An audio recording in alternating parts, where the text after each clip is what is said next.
Hello, my name is Lawrence Brown, and I'm Assistant Professor of Public Health at Morgan State University.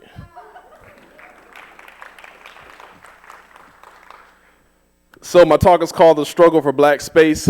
Baltimore is ground zero for American apartheid. And what I mean by that is that in 1910, Baltimore Mayor J. Mahul created the first racial zoning law in the United States. In 1918, the Roland Park Company merged with Roland Park, Guilford, Homeland, and Northwood, later with the city, creating racially restrictive covenants. And here's the infamous redlining map that defines and describes some of the racial disparities that we see. And here in 1940, you can see that black people were concentrated into East and West Baltimore along those lines. In 1940, you see that the concentration remains the same. And what happens is, as we move forward in time, there's a massive explosion of more African Americans in the city due to what? The Great Migration. The 6 million black people left the South between 1910 and 1970, radically changing the demographic composition of this country. And so you move along, we see in the 1970s, still concentrated, even though occupying a larger space. 1980, you see the same thing. As we move forward, these concentrations remain the same.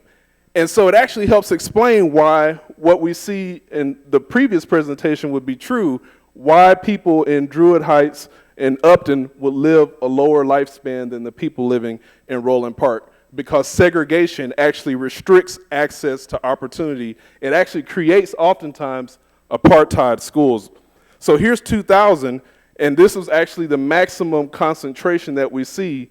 And in 2010, you can actually see that some of those darker areas that basically illustrate the highest concentration actually become a little bit lighter, especially in Northwest Baltimore, and that's because the city is beginning to hollow out gentrification, the dismantling of public housing. And so these are some of the demographic trends that show that not only is Baltimore segregated, we're hyper-segregated, as Douglas Massey says. And this racial dot map created at the University of Virginia, you can see where green represents black. There's that sliver down the middle, and then in the harbor, you can see Baltimore, as we zoom in, is a very hyper-segregated city. And I think everything that we've seen with the Baltimore uprising on April 27th, with what happened to Freddie Gray, if we're really serious about understanding what it is we see in our city, we have to understand this dynamic. We have 31 racially affluent areas, racially concentrated areas of affluence that are red, where whites live, and then we have these racially concentrated areas of poverty where disproportionate number of blacks live. You see in those 31 areas, there are 138,000 plus white, and in those 23 concentrated areas of poverty, 57,000 black. And on the next slide, we're actually going to see that in those racially concentrated areas of affluence, in Baltimore, 92.8% are occupied by white, whereas for blacks, only 1.7 of the population in those areas are black. There are 8 top highly segregated cities in the nation. Of course, we're one of them. And these are some of the other cities that are also in that category. And these are cities that we see that racial conflicts are taking place now. So segregation hurts us in these 4 powerful ways, and we've yet to really come to grips with that as a society. But you can see that when we think about policing and excessive force, if you separated cities by their segregation index, the cities that have the highest segregation actually are 4 times higher than the next quintile to have excessive force complaints.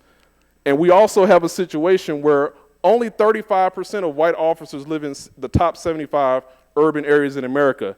And we see that this causes this excessive force. In Baltimore, actually only 10% of white officers roughly live in the city. Segregation also causes these disparities in mortgages, where this article found by Jacob Rue and his colleagues that black homeowners in Baltimore between 2003 and 2008 paid $15,000 more for their home mortgages. And so what we have to do in this city is all of these things that I list here, but the main thing we have to do is dismantle segregation once and for all. Thank you.